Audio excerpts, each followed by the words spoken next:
Welcome back everyone. स्वागत है आपका प्रोबेबिलिटी की इस वीडियो लेक्चर सीरीज़ में। ये लेक्चर नंबर 2 होने वाला है। लेक्चर नंबर 1 में मैंने बहुत ही बेसिक से आपको कंसेप्ट अप्लाई करना सिखाया था, बहुत ही बेसिक क्वेश्चन लिए थे। इसमें मैंने वैसे ही कुछ और बेसिक क्वेश्चन लिए हुए हैं। अभी एकदम बेसिक बताऊँगा ताकि आप पहले इत्मीनान से प्रोबेबिलिटी होता क्या है उसे फील करो। उसकी डेफिनेशन जो मैंने पिछले लेक्चर बताई थी, विच इज़ जो चाहिए बटा सब कुछ को अप्लाई करना सीखो। जब आप डेफिनेशंस वगैरह में बेसिक्स में कंफर्टेबल हो जाएंगे तब मैं इसका लेवल धीरे धीरे बढ़ाने लग जाऊंगा। ठीक है, वो आप थ्रू द टाइम महसूस करेंगे।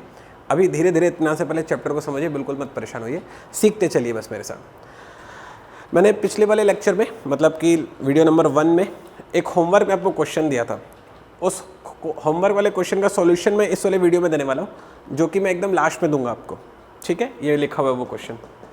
उसके पहले ये 3 क्वेश्चन और प्रैक्टिस करना सिखाऊंगा। तो चलो पहले वो 3 क्वेश्चन प्रैक्टिस कर लेते हैं, फिर उसके बाद पिछले वाले वीडियो का होमवर्क भी आपको सॉल्व करके दिया जाएगा। आपने अगर क्वेश्चन लिख लिया हो, आंसर निकाल कर कमेंट सेक्शन में डाल दिया हो, तो उसके बाद इसे रन कीजिएगा। पहले इस वाले क्वेश्चन को जो कि पिछले वाले वीडियो में बताया था मैंने, खुद से सॉल्व कीजिए और आंसर कमेंट सेक्शन में डालिए। Got it? फिर उसके बाद आइए, तब ऐसे सीख पाओगे आप, क्योंकि उससे आपको पता चलेगा आप कहाँ गलती कर रहे हो। अरे मत पकड़ना, जब तक हम गलती नहीं करते तो हम सीखते नहीं है। गलतियाँ करो, लपक कर करो, बस उन्हें दोहराओ मत। हमेशा इसलिए बेहतर ख्याल रखो। चलिए, अब मैं इसके लिए आपको क्वेश्चन नंबर 6 आपको पढ़ के बता रहा हूँ। होमवर्क वाला क्वेश्चन इस वीडियो के एंड में बताऊंगा। अभी ये वाला क्वेश्चन सुनो। क्वेश्चन क्या कहता है ये सुन लीजिए। लिखा हुआ है, in a box there are 8 red 7 blue 6 green balls, 1 ball is picked up randomly, what is the probability that it is neither red nor green. ठीक है, वो कह रहा है कि आपको एक बॉल निकालनी है बॉक्स में से और ख्याल करें इस बात का कि वो ना तो रेड हो ना तो ग्रीन हो। चलो भाई, प्रोबेबिलिटी क्या होता है यहाँ पर सॉल्व करके दे रहा हूँ मैं। प्रोबेबिलिटी होता है जो चाहिए बटा सब कुछ। सब कुछ में देखो मुझे क्या क्या मिला हुआ है, 8 और 7। 8 और 7 इज़ 15 प्लस 6 हो गया 21। We have total 21 balls. ठीक है, जिसमें से मेरे को एक बॉल सेलेक्ट करनी है, तो उसके लिए मैं लिखूँगा 21C1। आगे मत पकड़ में। और अब मुझे एक बॉल निकालनी है, वो ना तो रेड होनी चाहिए ना तो ग्रीन होनी चाहिए। तो मुझे वो बॉल चाहिए जो ना तो रेड हो ना तो ग्रीन हो। तो रेड को भी छोड़ दो और ग्रीन को भी छोड़ दो, तो क्या बचेगा 7 ब्लू। तो 7 में से एक निकाल लो, तो हो जाएगा 7/21 विच इज़ 1/3। तो 1/3 इस क्वेश्चन का राइट आंसर होने वाला है। बहुत ही बेसिक क्वेश्चन था, सिर्फ आपको डेफिनेशन समझाने के लिए कि देखो जो चाहिए बेटा सब कुछ क्या होता है। Got it? चलिए, अब हम लोग चलने वाले हैं क्वेश्चन नंबर 2 पे, मतलब कि क्वेश्चन नंबर 7 पे। क्वेश्चन नंबर 7 क्या कहता है? टाइप 1 का सवाल नंबर 7 है ये। क्वेश्चन नंबर 7 कहता है, एक बॉक्स में 20 इलेक्ट्रिक बल्ब्स हैं, out of which 4 are defective, 2 bulbs are chosen at random, probability that at least one of them is defective. Question में वो ये कह रहे हैं कि अपने पास टोटल 20 बल्ब्स हैं।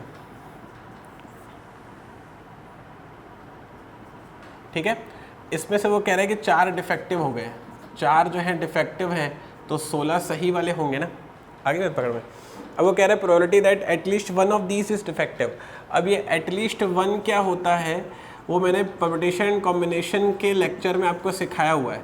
एटलीस्ट वन के 3 पॉसिबल केस होते हैं, तीनों पॉसिबल केस वो PNC की वीडियो लेक्चर सीरीज में आप सीखेंगे। Got it? अभी मैं इसको डायरेक्ट अप्लाई करना सिखा रहा हूँ। तो प्रोबेबिलिटी क्या होता है इसे सुन लीजिए। प्रोबेबिलिटी, आपके पास टोटल 20 बल्ब्स थे, 2 बल्ब्स की ज़रूरत थी, तो आप लिखेंगे 20C2। इतने लिए बात समझ में आ गई? यहाँ तक कंफर्टेबल है अपन। दूसरी ली बात ये, मुझे वो बल्ब जो चाहिए ना, लिखा हुआ है कि at least one of this is defective, मतलब वो जो मैंने 2 बल्ब निकाला है उसमें से कम एक डिफेक्टिव होना चाहिए। तो मैं अभी इसमें ना टोटल -0 वाला फंडा लगा सकता हूँ, उससे भी आंसर आ जाएगा, और डायरेक्ट भी लगा सकता हूँ, उससे भी आंसर आ जाएगा। मैं दोनों करके दिखा देता हूँ। ठीक है, डायरेक्ट पहले लगा के बता देता हूँ। उसने कहा है कि 20 में से 2 बल्ब निकालना, कम से कम एक डिफेक्टिव होना चाहिए। तो डिफेक्टिव कितने अपने पास? 4। अभी डायरेक्ट लगा के बता रहा हूँ, तो 4 में से एक डिफेक्टिव तो होना ही चाहिए। क्वेश्चन की कंडीशन है कि कम से कम एक डिफेक्टिव होना चाहिए। तो ये हो जाएगा 4C1। लेकिन अल्टीमेटली कितने बल्ब चाहिए आपको? 2। तो आपने एक बल्ब सेलेक्ट कर लिया, चाहिए थे 2, तो एक और लेना पड़ेगा। एक और कहाँ से आएगा? वो 16 में से आएगा, तो हो गया 16C1। तो ये हो गया कम से कम एक डिफेक्टिव, क्योंकि वो बोल रहा है कि कम से कम एक डिफेक्टिव होना चाहिए। इसका मतलब ये हुआ, मतलब पॉसिबिलिटी है कि दोनों के दोनों भी डिफेक्टिव हो सकते हैं, क्योंकि कम से कम एक डिफेक्टिव बोला तो पॉसिबिलिटी है कि दोनों के दोनों भी डिफेक्टिव हो सकते हैं ना। तो इसके लिए मैं यहाँ पर अप्लाई करूँगा 4C2।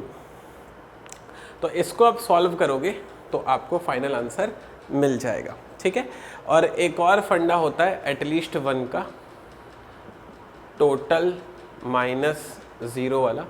ये मैंने आपको पीएनसी के लेक्चर सीरीज में सिखाया हुआ है, ये यहाँ पर लगा कर बता देता हूँ। ये दूसरी पॉसिबिलिटी होगी, इसे भी देख लो। तो या तो ये लगाना या तो ये लगाना, आंसर दोनों से सेम आएगा, उसे भी एक बार सीख लो।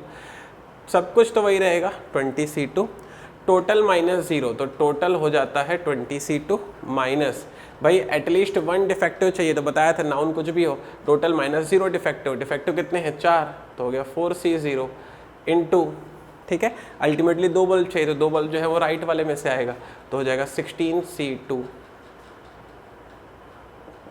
तो इसको भी अगर आप सॉल्व करोगे, इसको भी अगर आप सॉल्व करोगे तो वही चीज़ मिलेगी। अब ये दोनों एक ही बात है, चाहे ये देखो चाहे ये देखो, दोनों एक ही बात है। मैंने दोनों क्यों बता दिया, कुछ बच्चे लोग को ये ज़्यादा अच्छा लग रहा होता है, कुछ बच्चे लोग को ये ज़्यादा अच्छा लग रहा होता है। ये वाला केस मतलब जो सेकंड वाला आपको तभी समझ में आएगा जब आप पीएनसी से ये सीख कर आए होंगे, क्योंकि मैंने इसमें समझाया नहीं, डायरेक्ट अप्लाई किया, समझाया था पीएनसी में ये कैसे होता है। तो ये बन गया, या तो आप इसे सॉल्व करो या तो आप इसे सॉल्व करो, दोनों से आंसर सेम ही आएगा और जो भी आएगा वही आपका फाइनल आंसर बनेगा। आप कमेंट सेक्शन में सॉल्व करके इसका आंसर मेंशन कीजिएगा, मैं वहाँ चेक करके आपको बताऊंगा कि आपने सॉल्व सही किया था या गलत, ठीक है। तो इसका जो फाइनल आंसर है वो आपको कमेंट सेक्शन में बताया जाएगा, कैलकुलेटेड फॉर्म वाला। ये तो ऑप्शन में नहीं मिलेगा, इसको सॉल्व करना पड़ेगा। तो जो सॉल्व फॉर्म होगा वो आपको कमेंट सेक्शन में मिलेगा इसी वाले वीडियो के।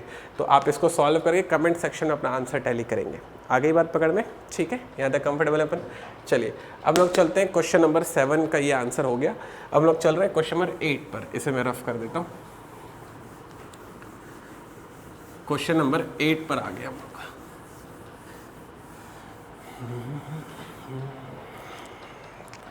क्वेश्चन नंबर 8 सुन लीजिए। क्वेश्चन नंबर 8 कह रहा है कि हमारे पास 10 ब्लैक और 10 वाइट बॉल्स हैं। वी हैव 10 ब्लैक और 10 वाइट बॉल्स, ठीक है।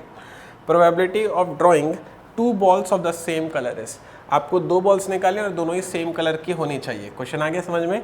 एक बॉक्स में 10 वाइट और 10 ब्लैक बॉल्स हैं, आपको वो 2 बॉल निकालने के लिए कह रहे हैं और इस बात के प्रोबेबिलिटी पूछ रहे हैं कि दोनों ही सेम कलर की हो जाए, ठीक है।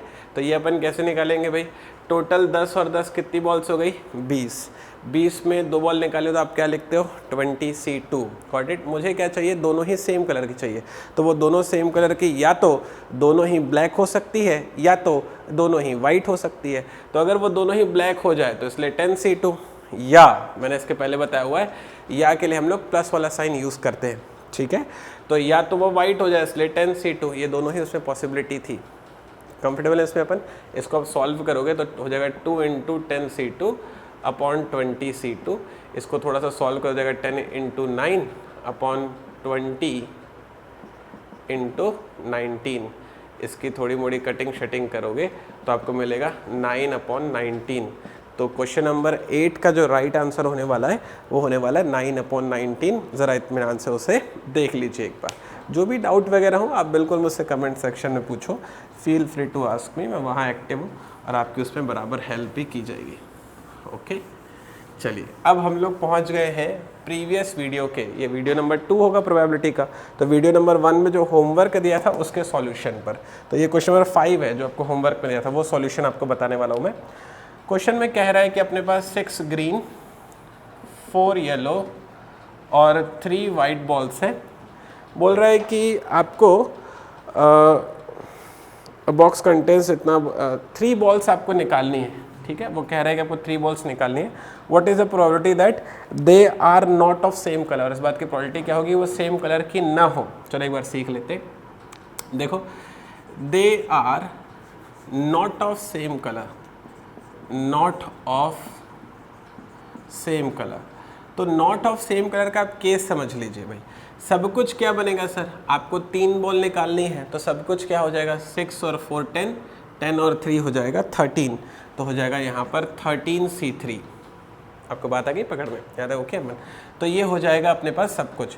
लेकिन बात को समझो ज़रा, अब सेम कलर की नहीं होनी चाहिए, सेम कलर की नहीं होनी चाहिए, उसके लिए अपन क्या करेंगे इसमें, उसके लिए हम लोग भाई 6 ग्रीन है 4 येलो है और 3 वाइट है, गॉट इट। तो 6 ग्रीन है तो 6C1.4C1.3C1, तो ये आपको तीनों ही अलग अलग कलर की दिखाई दे रही होगी। उसने क्वेश्चन में क्या कहा है कि आप 3 बॉल निकालना, सेम कलर की नहीं होनी चाहिए। तो मैंने एक जो है ग्रीन ले ली, एक जो है येलो ले ली और एक जो है वाइट ले ली। यहाँ तक बात आ गई पकड़ में, कंफर्टेबल है अपन इस पर। लेकिन यही सिर्फ अगर आपने किया होगा ना तो ये अधूरा है भाई, इसको आपको पूरा करना पड़ेगा। नॉट ऑफ सेम कलर के आप मीनिंग को समझो। नॉट ऑफ सेम कलर का मतलब ये नहीं है कि तीनों ही अलग अलग कलर के हों, नहीं है ये meaning. Not of same colour का मतलब है कि तीनों ही सेम कलर की नहीं होनी चाहिए। लेकिन अगर कोई 2 सेम कलर की हो गई और बाकी की एक कोई भी हो गई तो चल जाएगा, ये केस पॉसिबल था। ये भी आपको उसमें जोड़ना चाहिए था। तो एक केस तो होगा ही जिसमें तीनों अलग अलग कलर के होंगे, लेकिन एक केस ये भी होगा कि या तो दोनों ग्रीन हो जाए और एक रेड हो जाए, या फिर दोनों ग्रीन हो जाए और एक वाइट हो जाए। ये केस आपको उसमें ऐड करना चाहिए था। ये भी पॉसिबल था कि भाई 2 ग्रीन के बाद 2 रेड हो जाए और फिर जो है उसमें एक जो है ग्रीन हो जाए और एक जो है वाइट हो जाए। ये भी पॉसिबल था कि भाई, यहाँ नीचे लिख देता हूँ, हो सकता है विजिबल ना हो तो, 2 जो है वाइट हो जाए और एक जो है ग्रीन हो जाए और एक जो है रेड हो जाए। ये भी पॉसिबल था। पॉइंट आ रहा है समझ में? तो ये चारों केस, 1 2 3 4, चारों केस जुड़ते जो मेरा जो चाहिए मैं बनता और डिवाइड बाय सब कुछ होता। तो ये जब आप पूरा करके सॉल्व करते तो आपको राइट आंसर मिलता। लेकिन ये थोड़ा कैलकुलेटिव हो गया ना, ये सही है लेकिन कैलकुलेटिव हो गया ना। इतना कैलकुलेट करूँगा पेपर में, ये तो ऑप्शन में नहीं मिलेगा, कैलकुलेटिव फॉर्म मिलेगा। अरे बात समझ में? तो मैं ये कहने की कोशिश कर रहा हूँ बच्चे कि इतना कैलकुलेट ना हम लोग पेपर में कर नहीं पाएंगे। तरीका एकदम सही लगे, इतना कैलकुलेट मैं पेपर में नहीं कर सकता। तो मुझे क्या करना था, मुझे इसको दूसरे तरीके से करना था। तो दूसरा तरीका क्या है वो देख लो, या तो ये करना या तो जो अभी बता रहा हूँ वो करना। Not of same colour, not of same colour के लिए आपको स्टाइल यूज करना था टोटल माइनस सेम कलर। आपको ये स्ट्रेटजी यूज़ करनी थी। इससे क्या होगा, इससे भी वही आंसर आएगा जो ये सॉल्व करने से आएगा, लेकिन इससे थोड़ा जल्दी आ जाएगा। मैं बताता हूँ कैसे, देखो ज़रा। Not of same colour is equal to total minus same colour. मतलब ये है कि अगर टोटल प्रोबेबिलिटी में से मैंने वो एक केस जिसमें सारी के सारी बॉल सेम होती है, अगर उसे हटा दिया तो जो बचेगा वो सारे का सारा जो केस होगा नॉट ऑफ सेम कलर का होगा। ये मेरा आइडिया होने वाला है।